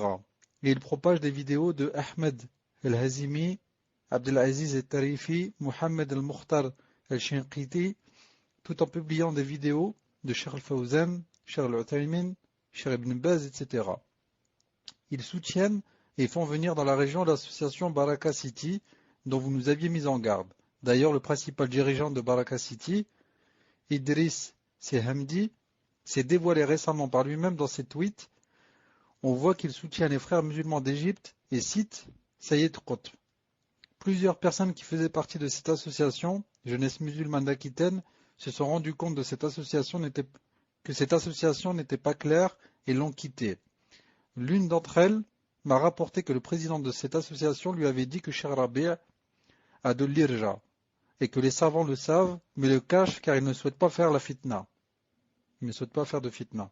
Ils n'acceptent pas les nasiha, au contraire, ils tentent de nous réfuter ou ne répondent pas. Il se sert notamment de l'épître du Cheikh Abdel Mohsen al-Abbad, Rifqa al-Sunna bi al-Sunna, mais pas de la réplique de Cheikh Najmi sur cette œuvre. Donc je voudrais savoir, que pensez-vous de cette association, ou si vous pourriez vous renseigner pour le prochain cours afin de clarifier cela, car c'est une association très influente ici, notamment chez les nouveaux convertis. Désolé de la longueur de la question. Barakallahu fikum. Tfadal Cheikh. D'abord, pour la longueur de la question, pour moi, cette question n'est pas longue car, yani, elle contient quelque chose de très important et ne contient pas quelque chose de personnel, ni de social. Non, elle contient quelque chose dans le din. Donc, si c'était année personnel, mon mari, mon beau-père et ceci, cela, ça aurait été long. Mais c'est quelque chose qui fait partie du din et du minhaj. Bi'idhnillahi ta'ala. Donc, cette association s'appelle, attends, je vais la lire ici, comment ça s'appelle, allez, Jeunesse musulmane d'Aquitaine. Jeunesse musulmane d'Aquitaine. Si, je dis bien si, hein, il y a un si ici. Si ce qu'a dit ici la sœur est vrai et réel, tout ce qu'elle a dit ici est vrai et réel, cette association, il faut mettre en garde contre elle. Et son président est un pervers, fasiq. Pourquoi? C'est un menteur, un grand menteur. Il a monté sur Cheikh Rabi' quand il a dit il a de l'irja. Pervers, menteur. Menteur sur les savants. Menteur sur les héritiers des prophètes. Cheikh Rabi' a de l'irja. Comme on a dit aussi, Cheikh Al-Albani a de l'irja. Naam. Donc, il n'y a que les takfiriyoun et les haddadiyoun qui disent comme ça. Ce président est un pervers haddadi. Haddadi. La moindre des choses, il est haddadi. Ce n'est pas takfiri, il est haddadi. Naam. Donc, si ce qu'on a rapporté ici est vrai, voilà, Inch'Allah Ta'ala, mon jugement. Maintenant, si la sœur ici a menti et ce n'est pas vrai ce qu'elle a dit, ça c'est autre chose. Naam. Hasbunallah wa ni'mal wakil. Hasbunallah wa ni'mal wakil. Hasbunallah wa wakil. Naam. Donc, attendez, je relis un peu. Déjà, ils ont une page sur Facebook. Naam. Ils invitent des personnes comme Abdel Hayy Abou Ishaq. Abdel Hayy Abou Ishaq, c'est un pervers. Il insulte les grands savants. Il insulte Cheikh Ubaid et Cheikh Rabi' et la clique. Il était au Yémen. des frères qui le connaissent du Yémen m'ont rapporté de lui. Ils m'ont dit là-bas, c'était une mafia. Il y avait un groupe, qu'on m'a dit là-bas au Yémen, qu'on appelait eux, les frères. Ils les appelaient les gangsters de France. Et Abu Abdel Hayy en faisait partie, et je crois que c'était le chef. Et une fois, il a frappé quelqu'un avec un coup de poing en plein visage. Dites-lui qu'il fasse un audio et qu'il dise que je suis en train de mentir, si j'ai menti. Dites-lui qu'il fasse un audio et qu'il dise que j'ai menti, qu'il n'a pas frappé quelqu'un en plein visage d'un coup de poing. Non, celui-là c'est un djahil. Il n'y a pas de djahil comme lui. Et Allah subhanahu wa ta'ala l'a égaré. Et Shaitan l'a rusé. Maintenant il est quoi? Il est contre les grands savants et il dit quoi? Pourquoi je vous dis le Shaitan l'a rusé? Il dit Alhamdulillah, Alhamdulillah. Maintenant je suis sur la vérité. C'est-à-dire dans le faux, quand j'étais avec les grands savants. Mais maintenant que je suis contre les savants, Alhamdulillah. Allah Ta'ala m'a éclairé, je suis sur la vraie voie. Pervers, Allah yahdik. طيب, donc ils invitent Abdel Hayy et la clique. Qu'est-ce qu'elle dit ici, si c'est vrai? نعم. Et Abu Hatim et je ne sais qui هذا الجماعة propose des vidéos de la clique هذو محمد مختار الشنقيطي الحزيمي كذا ملاه. المهم, il dit tout en publiant des vidéos, Cheikh Fawzan, Cheikh Al-Uthaymin, Cheikh Ben Baz. Bien sûr, il faut qu'il publie des vidéos comme ça pour ruser aux jeunes, pour ruser aux nouvelles et aux reconvertis qui ne savent pas. Les takfiris sont des spécialistes, par exemple, des vidéos de Cheikh Ben Uthaymin. Il n'y a pas un takfiri qui ne cite pas Cheikh Ben Uthaymin. Il n'y a pas un takfiri qui ne dise pas Ibn Taymiyyah a dit. Donc ceux-là aussi, bien sûr, ils vont te dire, regarde-nous, on aime Cheikh Fawzan, on aime, ce sont des grands savants. Naam. Subhanallah al-Azim. Et ils soutiennent Baraka City et la clique. Naam. Donc, et l'autre, qu'est-ce qu'il dit? Le chef de Baraka City, qu'est-ce qu'il dit dans ses tweets? Naam. Il fait donc les éloges de Sayyid Qutb et les frères musulmans. Il ne fait ça qu'un égaré. Frère musulman caché. C'est seulement un frère musulman caché, égaré, qui peut faire les éloges aux frères musulmans. Donc, si la sœur est critique du gouvernement, si la sœur, ce qu'elle vient de dire est vrai, vérifiez, vous êtes là-bas en France, vérifiez. Si c'est vrai ce qu'elle a dit, il faut mettre en garde toute personne que vous connaissez contre cette association, bi'idhnillah subhanahu wa ta'ala, et que Allah ta'ala vous préserve de son char et de son mal. Tfadal. Barakallahu fikum, cher. Donc, question suivante, question d'un frère qui dit, pouvez-vous dire au cher de réexpliquer la demande interdite par rapport à celui qui n'a pas la capacité de répondre, comme l'handicapé, l'absent, le mort, etc. Tfadal, cher. En islam, c'est permis de demander une chose à un être humain. C'est même permis de demander à un animal. Si quelqu'un, je ne sais pas, un singe dressé ou un chien, ou je ne sais pas, il lui jette une chose, il lui dit va la chercher. C'est pas interdit. Non, parce que tu sais que le chien va la chercher. Et il va la chercher. En islam, c'est permis de demander une chose donc à un être humain, mais des conditions. Avec des conditions. La première, que cet être humain ne soit pas mort.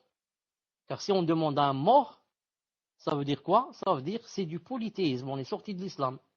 Le mort ne peut même pas se faire du bien lui-même. Comment penses-tu qu'il fasse du bien à toi? Donc, pas à un mort, ni à un vivant qui est absent. Par exemple, je suis malade. Je suis seul dans la maison. Non, je suis malade et je suis en train de vomir et peut-être plus grave. Je suis seul dans la maison. Non. Ma mère est vivante, mais elle n'est pas présente. Elle habite dans un autre quartier ou une autre ville ou un autre pays. Et je commence à dire à ma mère, aide-moi. Yaïma, aide-moi. Je suis malade. Qu'est-ce que ça veut dire ça? Ça veut dire donc que j'ai dans le cœur que ma mère peut m'aider. Sinon, je ne l'aurais pas fait. C'est impossible, elle est loin de moi, comment se fait-il qu'elle puisse m'aider? Donc si je dis aide-moi, etc., c'est que j'ai dans le cœur i'tiqad, yani, j'atteste que elle peut m'aider et m'être utile alors qu'elle est loin de moi. Et ça fait sortir de l'islam. Naam. C'est pas possible que quelqu'un t'aide et qu'il soit loin de toi. Il n'y a qu'Allah subhanahu wa ta'ala qui puisse t'aider. Naam. Allah subhanahu wa ta'ala peut aider. Même si tu ne le vois pas, mais il t'aide si tu lui fais des doigts. Mais une personne, il y a des conditions pour qu'elle t'aide, il faudrait qu'elle soit présente. Naam. Maintenant, bien sûr, si elle est dans un autre quartier ou un autre pays ou un autre, et que tu lui demandes de l'aide par téléphone, c'est possible. Par téléphone, par Skype, je lui parle. Je lui dis, maman, aide-moi, envoie-moi une ambulance. Ma'alish. Pourquoi? C'est comme si elle était présente. Je viens de lui parler, elle est en face de moi, elle est dans mon téléphone. Même si elle a 10 000 kilomètres, mais elle m'entend et elle peut faire quelque chose. Mais demander à quelqu'un qui est absent, de façon à ce qu'il ne puisse ni t'entendre, ni faire quelque chose, ça fait sortir de l'islam. Et enfin, l'handicapé. L'handicapé, pour lui demander de l'aide, on doit lui demander de l'aide dans quelque chose qu'il peut, comme j'ai dit tout à l'heure. Par exemple, je lui dis de téléphoner s'il peut, ou de crier pour avertir les gens. Mais je ne demande pas, par exemple, à l'handicapé, je lui dis, par exemple, lève-toi et viens me faire lever. C'est un exemple. Alors je sais qu'il n'a pas de pied, par exemple, pour se mettre debout, et qu'il ne peut pas. Ça touche aussi ta aqida. Pourquoi? Parce que tu sais que c'est un handicapé qu'il ne peut pas. Comment se fait-il que tu lui demandes de l'aide, de t'aider dans une chose qu'il ne peut pas? Mais si tu lui demandes de l'aide dans une chose qu'il peut, ma'alish. Conclusion, on ne demande jamais de l'aide à quelqu'un qui ne peut. Celui qui ne peut pas, c'est ou bien mort, ou bien présent, mais incapable d'agir bi'idhnillahi ta'ala. Les conditions pour demander à une personne, cette personne soit présente, qu'elle comprenne la demande et qu'elle ait la capacité d'agir. Quand il a dit ici qu'elle ait compris la demande, c'est comme si elle veut dire ici, par exemple, mon père est en face de moi, et je suis tombé, je lui demande de l'aide, mais par exemple, mon père a perdu la raison et ne comprend plus rien. Donc, à quoi ça sert maintenant de lui demander de l'aide? Il faudrait qu'il comprenne ce que je suis en train de dire. Si c'est un fou qui a perdu la raison, donc ça ne sert à rien. Sauf si je me dis dans la tête, peut-être que Inch'Allah Ta'ala, il va comprendre et me tendre la main. Mais si c'est impossible qu'il comprenne, ce n'est permis de lui demander. Tfaddal. La question suivante, question d'une sœur, qui dit Ahsanallahu ilaykum, fadilat al-Cheikh, wa ja'allahu fi mizani hasanatikum. Qu'Allah raffermisse les admins ainsi que les auditeurs. Concernant le point sur la peur, dans quel cas entre celui qui a peur de l'ennemi, que ce soit un ennemi déclaré ou autre, au point d'avoir une peur permanente que les attaques recommencent, surtout lorsque le danger est proche.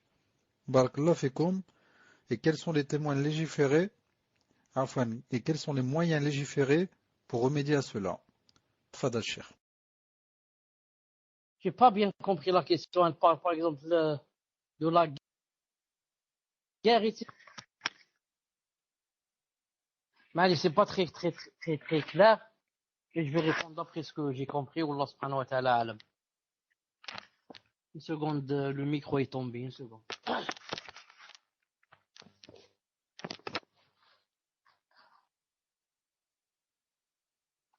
هل فيه صوت؟ هل فيه صوت؟ Alhamdulillah. Alhamdulillah. Avoir peur de son ennemi. Si par exemple, c'est n'importe quel cas où l'agresseur est proche, peut recommencer, etc. Avoir peur d'un ennemi, d'un agresseur, d'un voleur, d'un gang de mafia, tout ça, ça rentre dans la peur naturelle. Ça rentre dans la peur naturelle. Par contre, si c'est par exemple dans la guerre, une guerre sainte par exemple, la personne n'a pas le droit d'avoir peur de l'ennemi si l'ennemi n'est pas par exemple en nombre plus grand de 2 fois et plus, ou alors si l'ennemi a par exemple, les mêmes armes que nous. Maintenant, si l'ennemi, par exemple, a des armes nucléaires, et toi, tu as des revolvers et des je ne sais quoi. C'est pour ça que Cheikh Ben Uthaymin, rahimahullah ta'ala, il dit cette phrase. Il dit, si quelqu'un dit, on devrait combattre la Russie, les États-Unis, et j'ai oublié un troisième pays. Le troisième pays, je ne sais pas s'il a dit la France ou pas, mais les États-Unis et la Russie, je me souviens très bien. Il a dit, si quelqu'un dit, on devrait combattre la Russie de nos jours et les États-Unis, je ne sais pas quel troisième pays qu'il a cité, il a dit, ça c'est du humq. Humq. Vous savez que ça veut dire humq, ahmaq. C'est un idiot, celui qui dit comme ça. C'est un idiot, c'est un ignorant. Il a dit comme ça, c'est un ignorant. Il a dit, tu vas combattre les États-Unis et la Russie, avec quoi? Il a dit, les armes que tu as, par rapport aux armes qu'ils ont, ce sont des couteaux. Il a dit, c'est comme si tu as des couteaux et quelqu'un est en face de toi avec des chars et des fusées ou je ne sais quoi. Et toi, tu as des couteaux. Imagine quelqu'un en face de toi avec, qui monte dans un char et qui vient en face de toi. Et toi, comment on fait maintenant en Palestine? Tu prends des cailloux et tu jettes sur le char. Il a dit, ça, c'est de la folie.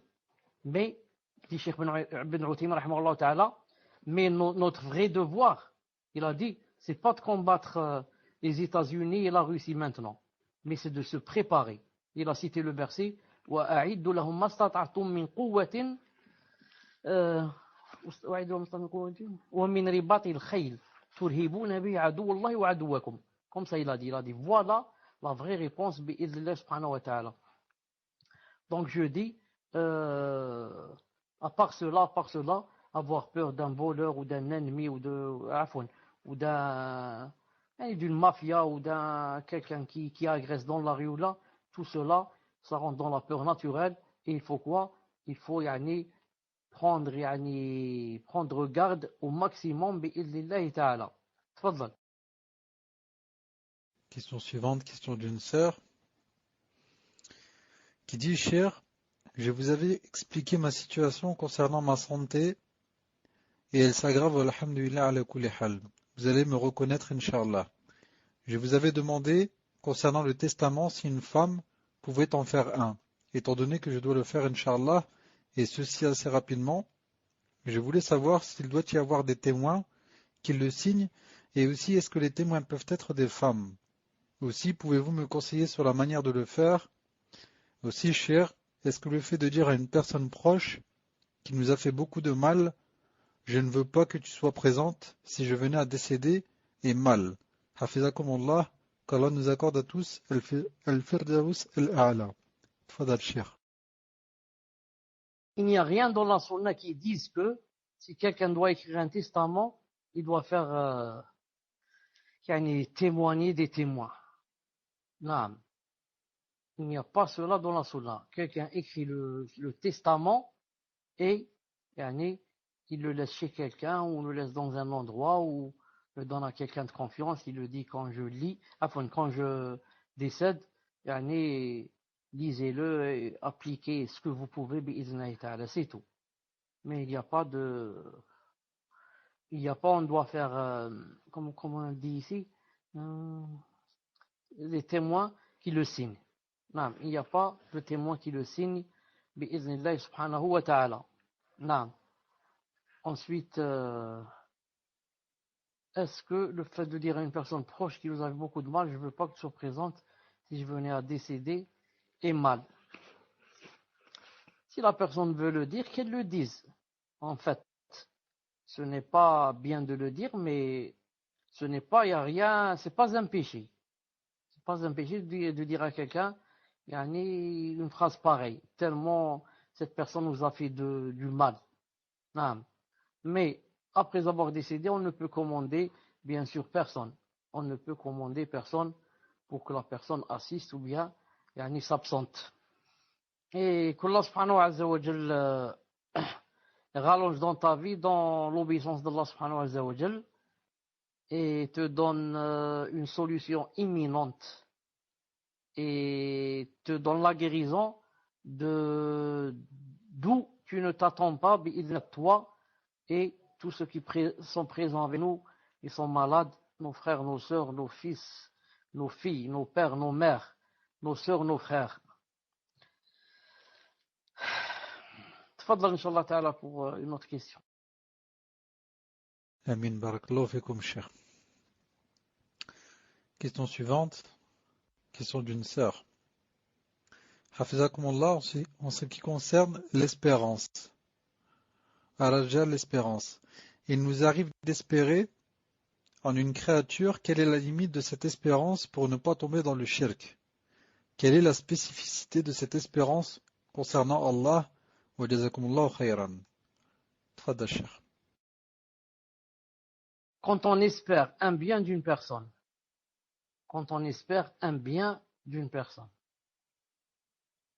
Naam, ahsanallah ilayka Ibrahim Abou Fouzan. Voilà le verset qu'a cité Ibn Uthaymin rahimahullah.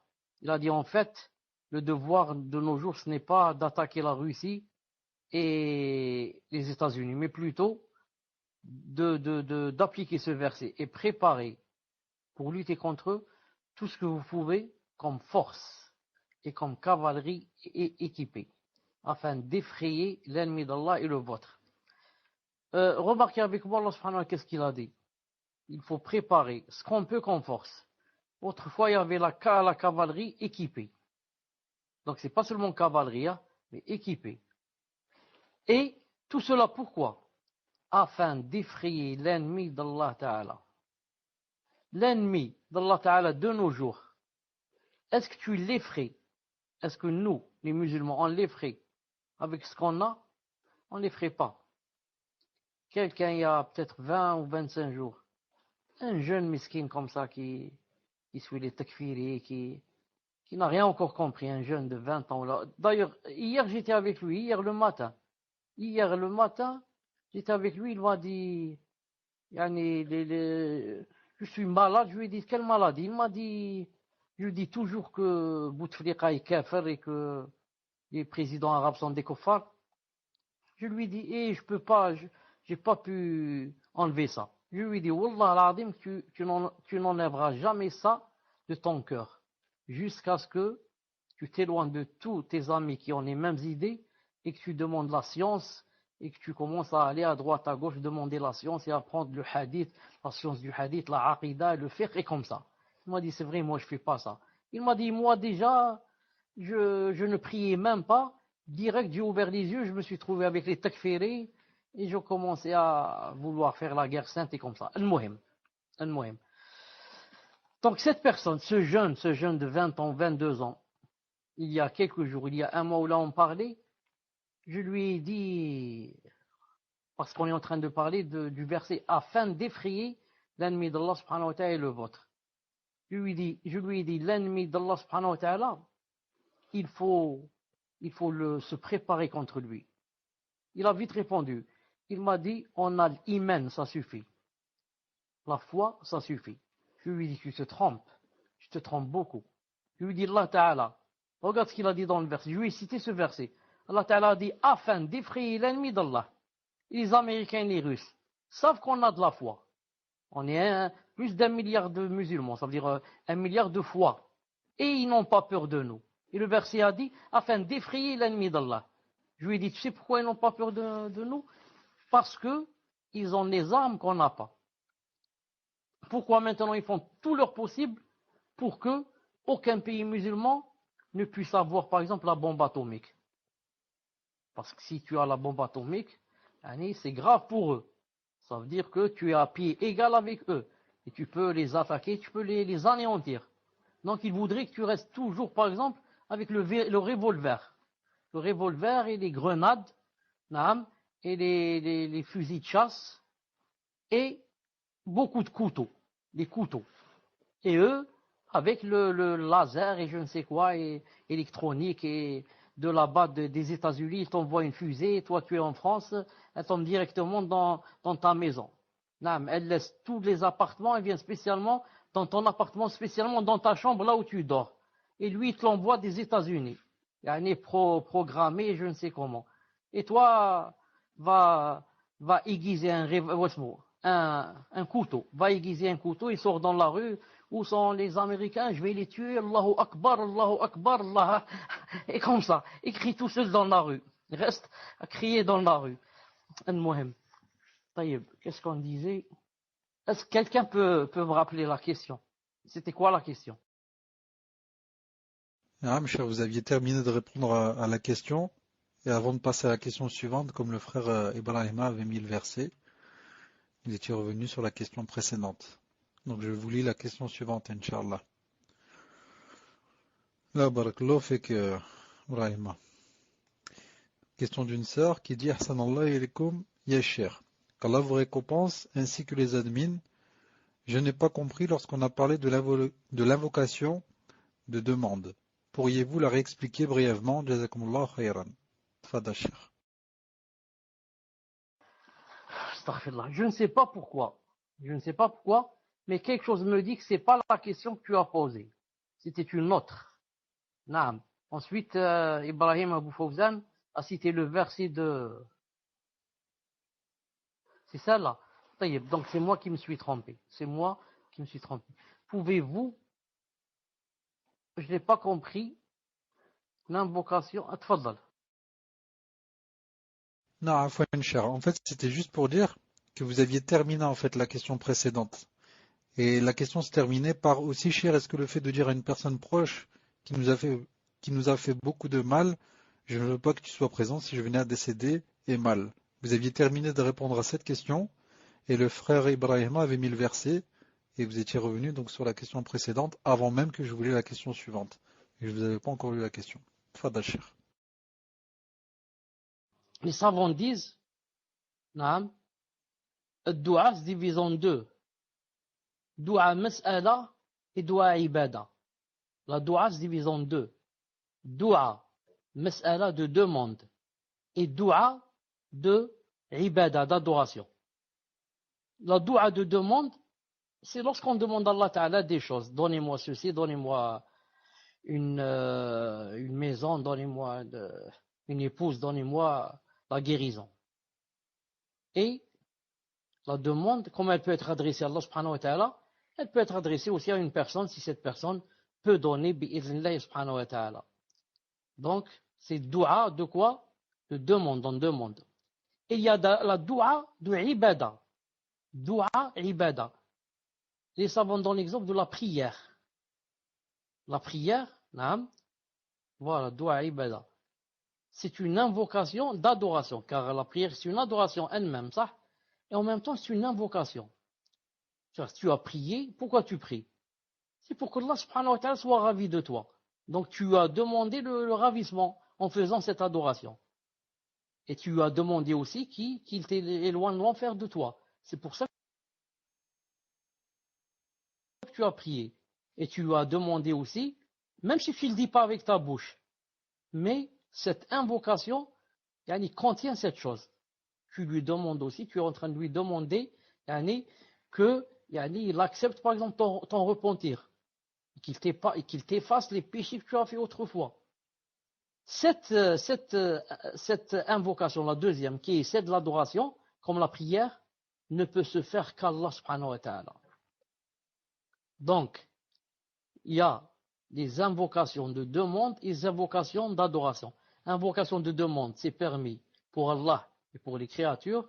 Et invocation d'adoration, comme la salat, c'est seulement pour Allah subhanahu wa ta'ala. Tfadal.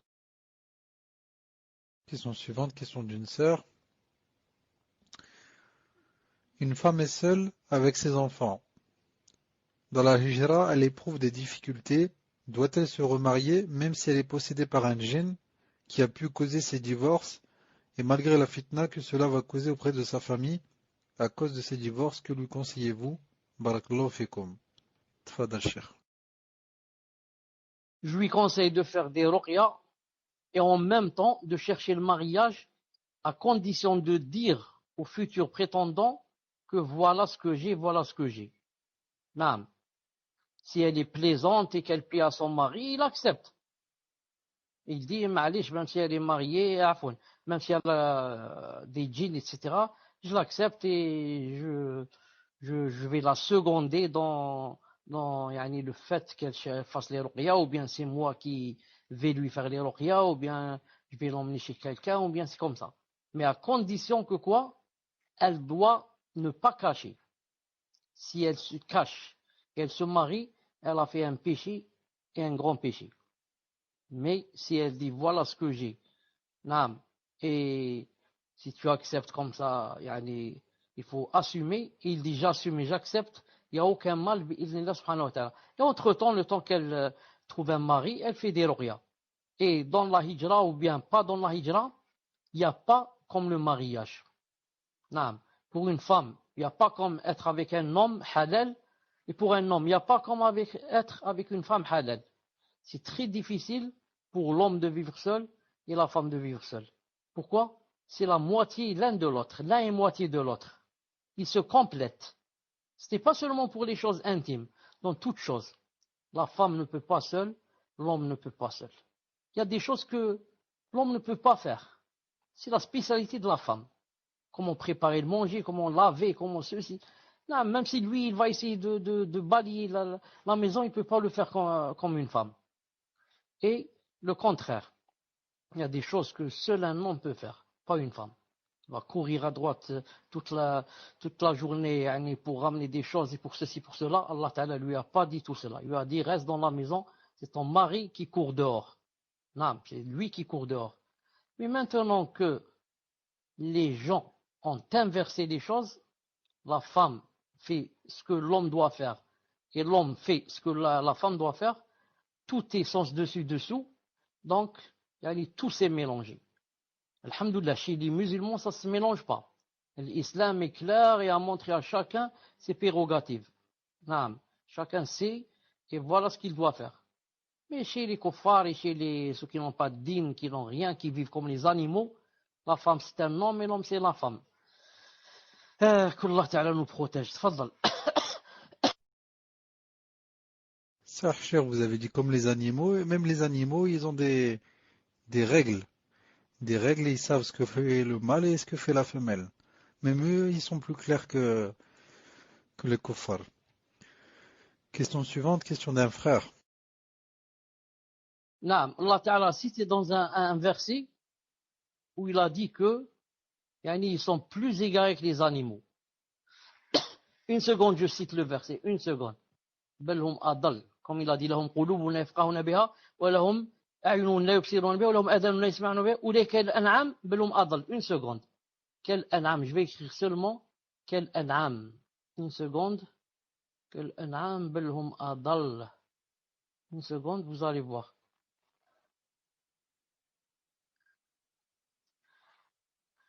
J'ai oublié de répondre à une question sur l'espoir. Wallahu alam. Je pense que cette question, elle a été posée, ensuite Muslim peut-être l'a oubliée. Wallahu alam. Wallahu alam. Une seconde. بل هم أضل بل هم أضل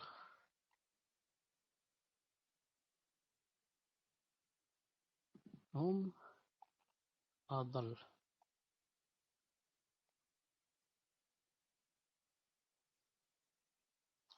Regardez ce verset, barakallahu fikum. Regardez ce verset. Al-A'raf 179. وَلَقَدْ ذَرَأْنَا لِجَهَنَّمَ كَثِيرًا مِنَ الْجِنِّ وَالْإِنسِ لَهُمْ قُلُوبٌ لَا يَفْقَهُونَ بِهَا وَلَهُمْ أَعْيُنٌ لَا يُبْصِرُونَ بِهَا وَلَهُمْ آذَانٌ لا يسمعون بها أولئك كالأنعام بل هم أضل أولئك هم الغافلون.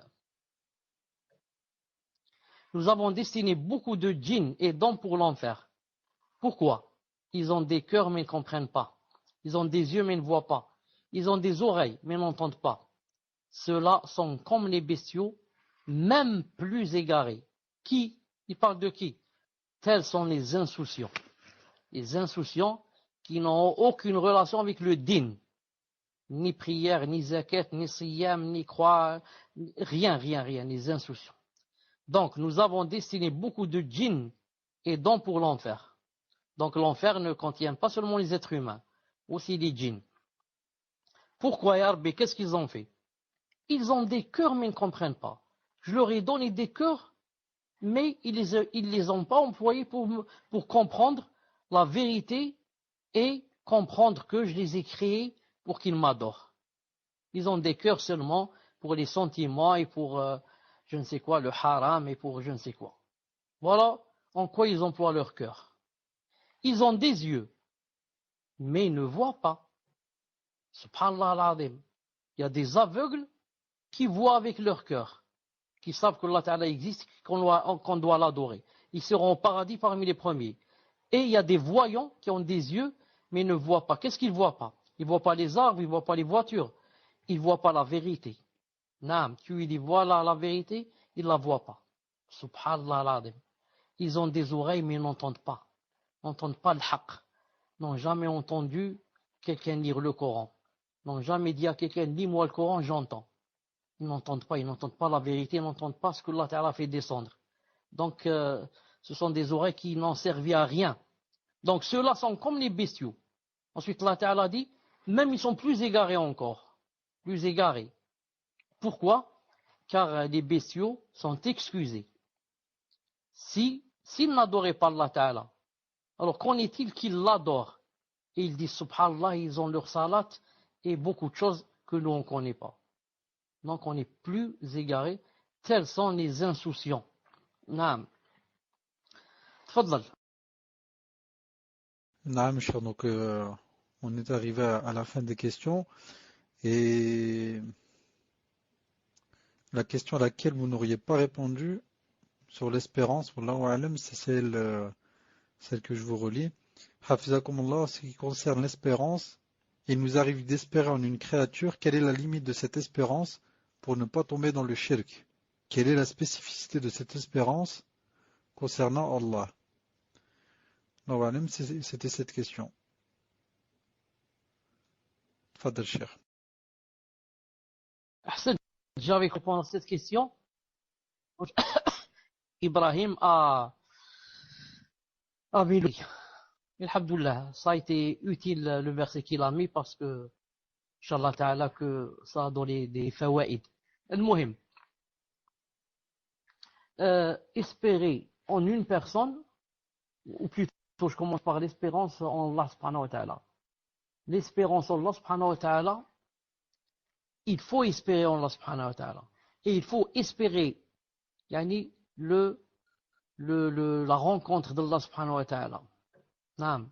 C'est pour ça que Allah ta'ala a critiqué certains gens en disant d'eux que la yarjuna liqa'ana, ceux qui n'espèrent pas nous rencontrer.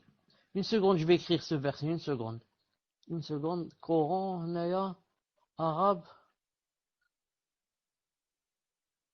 la yarjuna liqa'ana, une seconde.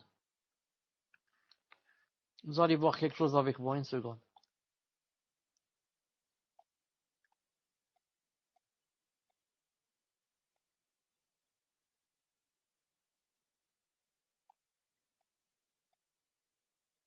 Oui, de tout le...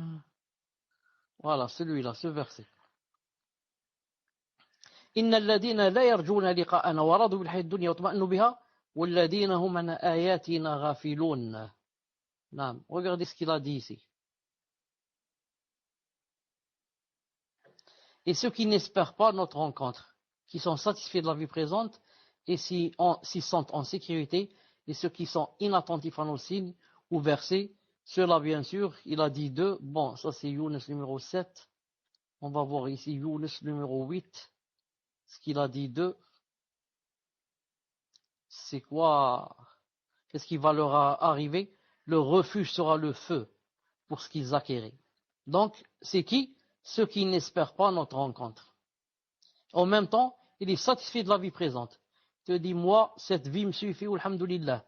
Je suis, masha'Allah, taïb. Autre chose, il s'y sent en sécurité. Normalement, dans cette vie, tu ne dois pas te sentir en sécurité. Tu as toujours peur qu'Allah subhanahu wa ta'ala te prenne comme ça, à l'improviste, tu n'es pas préparé et tu es plein de péchés. Eux, non. Ils disent, qu'est-ce que j'ai fait? Je n'ai brûlé ni des mosquées, ni j'ai tué des gens, ni j'ai volé, ni rien. Je suis en sécurité, alhamdoulilah. Même Allah est ravi de moi. Et ceux qui sont inattentifs à nos signes, ça n'intéresse pas le din, ni Coran, ni Sunna, ni rien, ni Siyam, ni rien. Celui-là, le refuge sera le feu. Donc, par rapport à Allah subhanahu wa ta'ala, il faut espérer sa rencontre pour ne pas faire partie des gens qui sont cités dans ce verset de Yunus numéro 7. Nous, on doit être du genre qui espère la rencontre d'Allah subhanahu wa ta'ala, qui ne sont pas satisfaits de la vie présente, mais satisfaits de l'au-delà, et qui ne se sentent pas ici en sécurité. Et qui sont attentifs à ces signes, Inch'Allah ta'ala. Quant à l'espérance par rapport aux êtres humains, ce qu'il faut savoir, c'est que quand tu espères une chose de quelqu'un, même si elle est minime, ou alors elle est vraiment grande, il faut toujours mettre dans la tête que cette personne ne peut rien te donner si ce n'est avec la permission d'Allah subhanahu wa ta'ala. Il faut d'abord que Allah ta'ala donne et te l'octroie pour que une personne puisse te donner cette chose. C'est toujours comme ça. Si maintenant tu espères seulement en la personne et tu oublies Allah subhanahu wa ta'ala, la personne peut faire du polythéisme, ou bien mineur ou bien majeur. Pourquoi? Elle a lié son cœur seulement avec la personne. C'est cette personne qui va me donner cette chose. Ça c'est grave et ça peut faire sortir de l'islam.